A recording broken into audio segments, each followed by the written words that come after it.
being beyond words is incredibly important that way, for realizing that you don't have to put into words how you're feeling in order to still get the feeling across.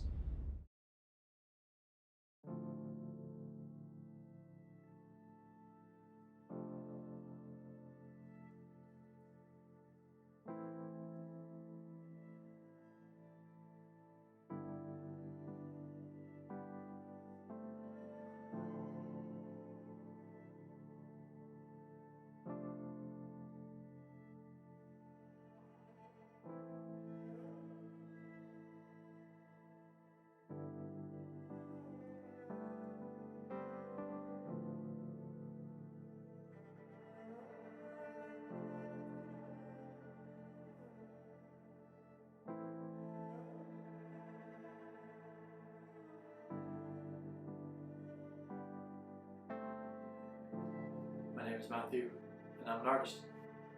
I'm interested in interpreting the world through a creative lens. In my case, it's drawing, but it doesn't have to be. It's just a kind of outlook and in-look of the way the world works.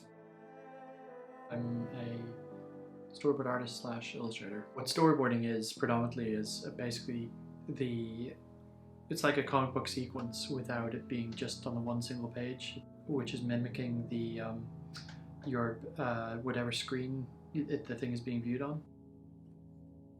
My work is driven by the emotion that I want to draw from these stories. Whenever I go out with friends, I bring a sketchbook with me, and I would draw things that were actually happening to my friends or around us.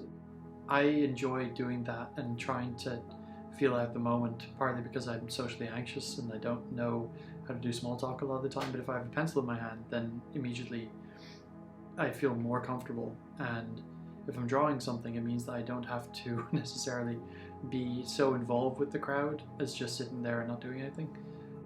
Whenever we were growing up in Portugal, my friends would all play music, and I didn't have any instrument to play. So whenever they were playing, I would often just bring out the sketchbook. You know, it's special for the people who I drew them for, and for me to be able to go back through those catalogs and just realize that those were the moments that I was feeling in that moment, and I can remember that feeling better than if I just taken a picture.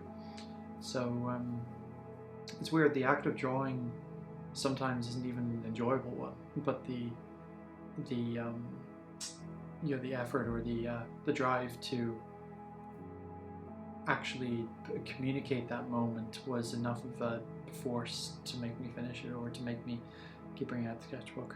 It's very much kind of, you get into a zone, and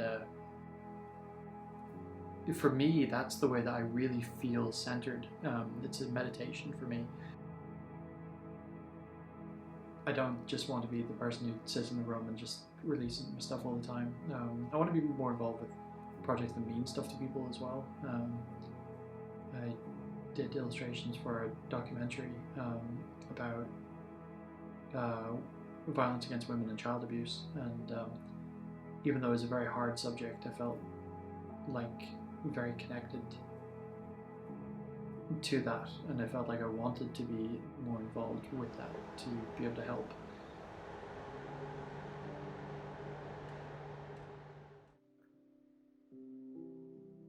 Yeah, so an interesting project that came to me recently was somebody asked me to redo a drawing that I'd done of them hanging out with two of my other friends. The particular project that photo rather, or picture that she asked me to redo was one of a friend of ours called Christian, who actually died in 2015. So Christian was a very free-thinking, free-moving character. He would be kind of everybody's best friend very quickly. He floated from friend group to friend group, and everybody loved having him there. My relationship with him was a lot of the time when we were hanging out, just the two of us. Even if it was at parties, he'd kind of come over, ask what I was drawing, and then we'd chat. He'd make time for me. I didn't even know about this until after he passed. But what he apparently liked doing was sitting on top of trains whenever we'd be going from Cascais to Lisbon, which is about a 40-minute train journey, because we didn't want the energy that we started with at the beginning of the night to be dissipated by the time you get to Lisbon. And he wanted to feel like he was free, in that way that people couldn't tell him, what not to do.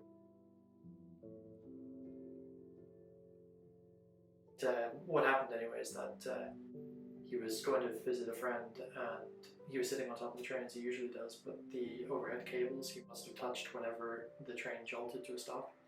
And so very, very easily, he died, and somebody saw his arm or something hanging in the front of the train, and they brought him down, and my good buddy Joao had to identify the body.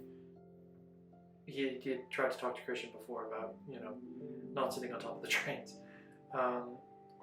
but you really couldn't tell him not to do something.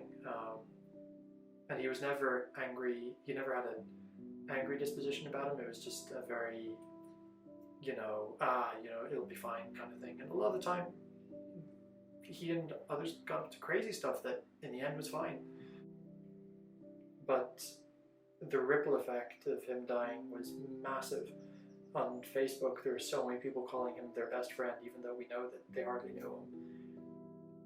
And so the moment was actually just quite basic of him. It was a moment that I caught of Christian looking over to Kiwi as he was speaking to her, but there was a lightness in his face that was just very genuine. So he was, smiling at her, and I think that's the moment that she wanted me to catch. There was an honesty about him that is hard to put into words that I hope I communicated with in that moment, the way that he was looking at Kiwi, and I can remember it really well. It's special to be asked to do that, and for somebody to be happy with the interpretation that you've done of somebody who they loved. That gives me strength and energy more so than just getting a paycheck. What does this tell us about art? Art in my field is visual communication.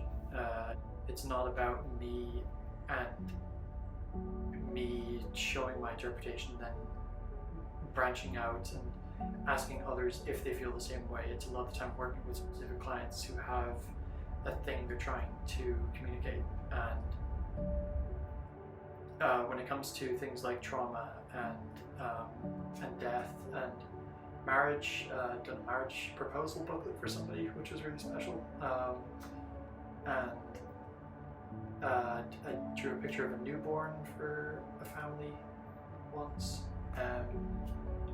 Being a part of all these moments, they're my way of giving my experience to be able to help them articulate to something, to either a friend who the gift is going to, or to them to remember, which is beyond words. Art being beyond words is incredibly important that way, for realizing that you don't have to put into words how you're feeling in order to still get the feeling across.